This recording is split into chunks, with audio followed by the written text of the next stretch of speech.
becoming Brittany J. Today we have a special guest on the show on our new segment, Millennials Making It Happen. So this is Jamal Jones. But before I let him introduce himself, I just want to tell you guys about Millennials Making It Happen. Basically, I wanted to do this segment of the show because I wanted to highlight millennials that I see making movement in the world and making changes in their world and making changes in other people's world around them as well. So again, our special guest today is Jamal Jones. Jamal, you can go ahead and introduce yourself. How y'all doing? As she said, I'm Jamal Jones, licensed Georgia Realtor, also Miller Grove High School alumni, class of 2013. We are very active on a nonprofit committee together. That's how Brittany invited me onto this show. And I also am a part-time coach at the high school. So yeah, there's a couple things about me. So that's how Jamal and I know each other. You know, we went to high school together, but we're also a part of the nonprofit organization that we're in together. So yes, I'm excited to have him on the show. Thank you. Like he said, he's a realtor in Georgia and he is doing big things out here, y'all. So we're going to give y'all all his information at the end of the show, but definitely make sure y'all follow him and stuff and see what he got going on because he's making some major moves for real. So first, before we get started, we got to do some icebreakers, of course. So it's just going to be some questions, nothing too crazy. Don't be looking at it, no. Look, I'm trying to. No, I can't read it. But yeah, so it's nothing too crazy. All right, so the first question is, we're going to take it back to like back in the day. So, you know, like middle school, high school. I think we went to middle school together too. Yeah, I was only there for 8th grade, but yeah, I met everybody. Okay, yeah. Well, I was there 7th and 8th. Okay. So yeah.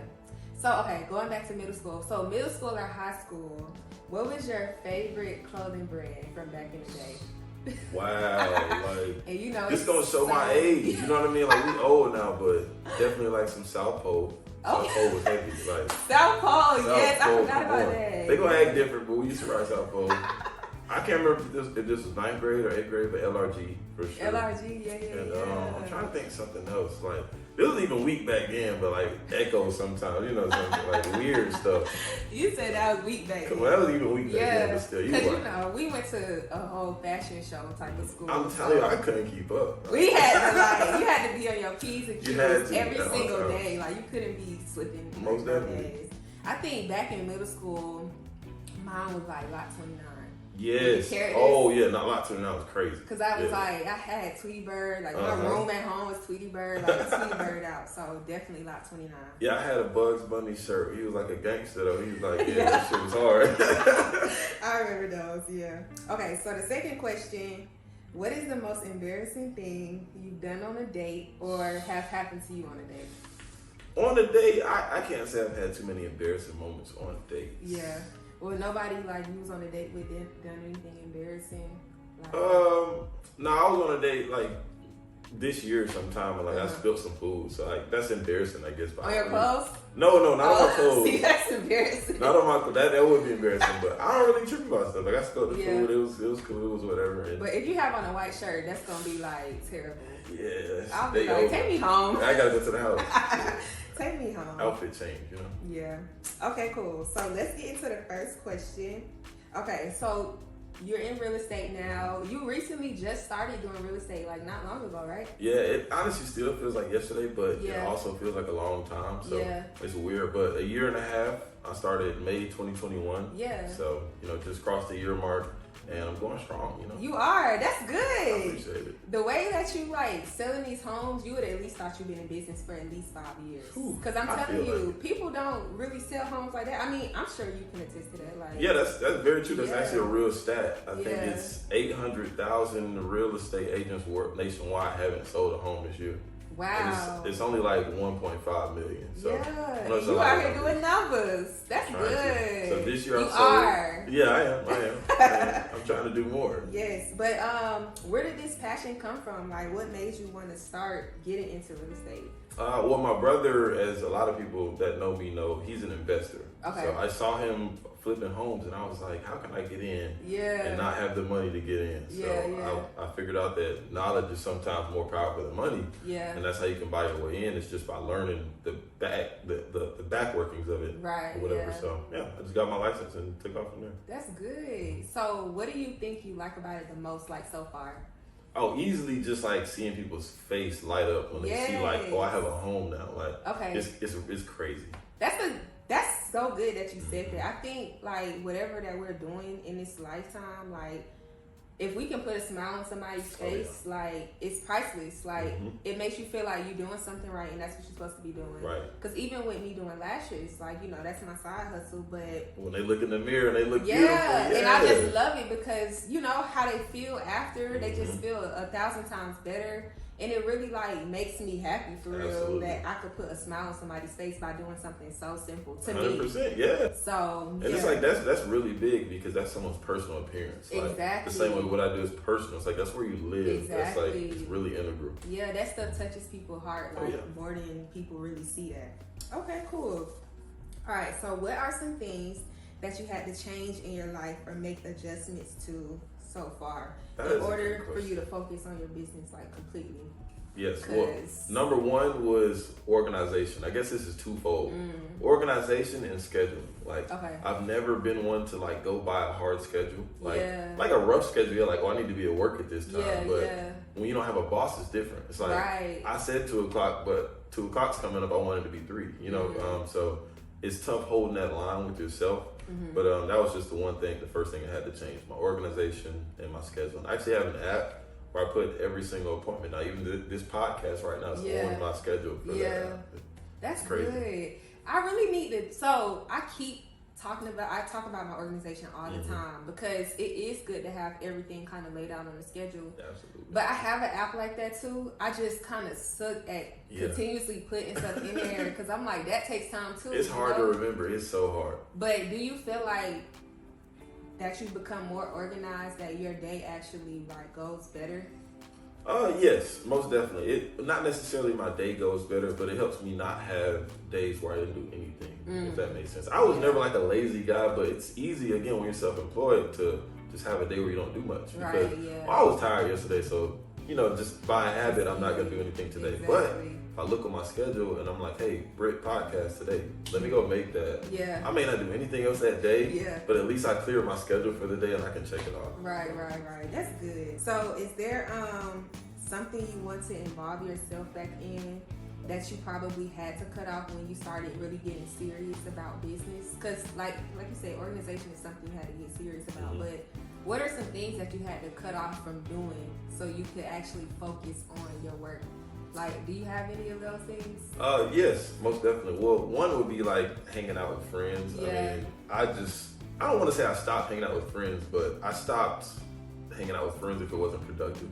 So I'll still meet my friends for lunch or even like a birthday party every now and then or whatever. But outside of that, I won't see my friends because I'm focused on work and doing business and providing for people around me. So can't always be out, Do you miss it sometimes, hanging out with them how you used to hang out with them? Oh yes, most definitely. Like I thought you were gonna say miss going out. I never went out much, but I always have been like a hangout kind of guy, like be around my friends. But that's comfortable, but it could be detrimental too. That's true, and I think too, like, we getting older, like you said. We old. You said we old. Stop saying that. We're not that old. Every time y'all come on here, y'all talk about we old. You're not that old, God. But we're getting older, and I think time is just flying by, and we will be 30 like before we know it. So it's just like, are we gonna keep playing games, or are we gonna start taking things serious? Because we don't want to be in our 30s and 40s and be like, dang, I wish I would have did this, or I wish I would have stopped doing that at that age. So that's so true. I'm happy that a lot of people are starting to see like they need to buckle down and start getting serious about things and kind of cut off the things that we're so used to doing, the fun things. Because it's some things that I had to stop doing and cut off that I really didn't want to do. And like you said, I still miss it too. Like I be wanting to go back and do the stuff too, but I had to really like tell myself like, is it worth me, putting more time into this stuff that's not really of substance, or actually putting my time and effort towards things that's going to help me like in the future? Right. And it's all about, I think fun comes from within, in my opinion. Like, I could be doing something that's supposed to be fun, but if I'm not engaged in it, it won't be fun. Like, we could go ice skating right now. If I don't want to do it, it's not going to be fun. That's true. Or I could be doing something business related, like talking to a client that I want to see, are they going to buy a home? That's fun for me. That's like a video game. It's like, filling out that character profile or whatever. So. Yeah. No, I definitely agree with that too. Because as long as you really love doing it, I think you can't just not have fun or enjoy doing it. Because even when I'm doing work, like I tell people all the time now, like I'm always busy, like just busy being productive. And I'm never mad or irritated that I'm busy because I enjoy doing it because I know like what I'm doing it for. Absolutely. So yeah, I definitely understand what you mean by that. 100%. Sure. Okay. So do you feel 100% fulfilled when people get into their homes, or do you feel like there's more work for you to do? So like after you get somebody to actually buy a home and they're in their home, do you feel like 100% complete, like you've done the best you can and I'm satisfied off of that, or do you feel like there's more for you to do? Like, that's a really good question. So I would say I feel like 99% complete when somebody buys their home. Yeah. But there's always that 1% I can do more. Yeah. More for it because you have relatives, you have people around you that could also use my help. Yeah. So that's how I get that 1% is by helping someone else.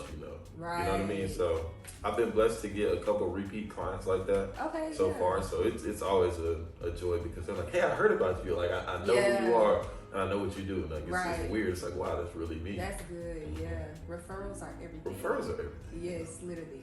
So now we're gonna play another little game. All right, so this game is called This or That. Okay. So of course, this or that, it is what it is. Like I'm gonna say two different things and you pick this or that pretty much. So don't try to think about it too long. Just come, rapid fire. Say exactly what comes to your head first. Okay? All right, we're gonna start with something simple. Since we're going into the holidays, apple cider or eggnog? Apple cider, easy. Yeah, I agree. Apple cider buzzing. Cats or dogs? Dogs. Dogs. Sweet or salty? Salty. See, you thinking about it too long. Yeah, salty. That one is hard. Because I'm grown out of sweets. Like I don't know. That's some old stuff. That's some curse. Okay. Call or text? Text me. Text. I'm the same way. Please do not call me. Like you gotta be on fire to call. Yeah. Like please don't call me and sit on my phone. I have stuff to do. It's wasting my time. Okay, so money or love? Love. Okay, that's good. Some people, money. It's good to have money, but money just puts food on the table. Right. Like, love is what we're here for. Like literally, that's what we're here for. Like as people. Okay, coffee or tea? Tea. Okay, me too. I like tea. Really would have said hot chocolate, but Okay, live in a world of no crime or no privacy. Ooh, no crime. No crime. Okay. I agree. Same thing. Because then I think if it's no crime, then I feel like nobody would really be worried about anything else, especially when it comes to privacy. Right. Like, we'll just be out here free. Everybody be free. Everybody just walk anywhere. Yeah. Talker or listener? Am I a talker or listener? Yeah. I'm a listener. Listener, okay. That's good. Painful truth or comforting lie? Painful truth, always. Yes, okay. I would say when I was younger, I probably would want to comfort and lie, but now I'm like, tell me the truth. I'm too old for that. Right. Okay, so logic or emotion? Logic, 100%. Okay, cool. All right, so going into the last part, we're gonna wrap it up. In your business, what is like your overall goal when it involves serving people? My overall goal is to meet your standards. Like I ask people in the beginning, like what they're looking for, what do you expect, and just to meet that or even exceed that. That's my whole overall goal. But okay, so that was really generic, but the question very generic, fairly generic. No, so overall goal, like okay, I guess you could say that. So outside of yes, with business, but in business you're helping people too. So outside of business as well, involving business too, because you help people in business. What's like your overall goal in life when it comes to helping people besides, selling them homes? Like what else do you think you can do to serve people or give people what they need from you? Like Jamal, like I always say, like we're all here to serve our particular people. Like we have special people assigned to us. So what do you feel like you're supposed to be doing to help these people besides selling them a home? I got it. More specifically, getting people prepared for the process. Mm-hmm. So the people who don't know anything about home buying, which was myself, I didn't know anything about it. Mm-hmm. I want to make it easier for them so they understand. Not just, oh, I bought a house, but I'm not really sure how it happened. Yeah. Like, I bought a house, Jamal helped me do it. He talked Yeah. to these people for me. We, got around these hurdles. Yeah. And I just want to help them understand what's going on around them. Okay. I think that's good too, because I think it'll help them not just understand the process of buying a home, but just in other aspects of their lives too. Absolutely. Like, because some people, they just expect to do something and then the next day they're supposed to have it. Yeah. But a lot of things, it's a process. Like, Practice it takes makes time. perfect, Yeah. And practice makes perfect. So that's good. So I know you have a busy life. So I'm all about peace and purpose, and literally, like, that's my major focus. What is something that brings you peace? Like, what is your go-to when you're trying to find peace? Or have you, like, discovered that yet? Peace, I just like quiet. Like, I like peace, quiet, solitude. Like, that's how I settle myself, if you will. Like, maybe 2 or 3 times a week, I may be like in the shower or something like that, but like I just would take an extended amount of time and just be in silence with my thoughts and just kind of go over things that are, like on your heart. Yeah. Because they say when you shut every distraction off, like the thoughts that come to you when your mind is quiet, those are the most important thoughts. Yes. And you'll never get to them if there's something else always distracting you. Yeah, And exactly. That's so true. That's good, because I realized that too. Like, we're so busy and our lives are just so, like, everything's going on. Our mind is like constantly racing because we're thinking about a million things, especially as entrepreneurs, business owners. Like, you're thinking about a million things at one time. So like you said, like, when you get quiet and have solitude and stuff like that, like, your mind is calm and quiet. And I learned that through meditating. You should try meditating. I guess I do meditate. I just don't like call it that or like do a specific motion. But that's genuinely that's meditating. your way of meditating. Right, absolutely. Yeah, that's good. Because when your mind is clear and you're not thinking about nothing but what naturally comes to you, then and it just flow. Like, you know what I mean? The thoughts that just appear out of nowhere. You're like, oh. Right. And that's like your true, honest thoughts. It's not affected by nobody's opinion or judgment of people around you, because we don't realize that, but when people are surrounded by us, like, our minds are affected by what 100%. People think. Yeah, and I didn't think that before, I thought... I always say that nobody around you is like a neutral person. Yeah. People are either positive or they're negative. Yeah. Like, they're inputting energy into your life or they're taking it out. Right. So like, nobody's neutral. I take an audit of like everybody that's around me. Yeah. It's such a thing too, because you think you're in control of you and your emotions and stuff like that. You're not really in control until you really realize, like, what we're talking about. Like, until you actually know that the people around you can affect how you feel. Like, even just something as simple as seeing something on TV. You can see somebody get killed, and we've become so desensitized to everything on social media and stuff that we can see people getting killed, and it's just another scroll up. Right, it's another day. But that stuff is like, it's like being copied into our mind, even though it's not affecting us, but some way, shape, or form, it's sinking down into our memory and it's coming back out in some other type of way. Absolutely. Making us angry and stuff. Yeah. That's very true though. Yeah. Okay, well, that's good. That's all I have.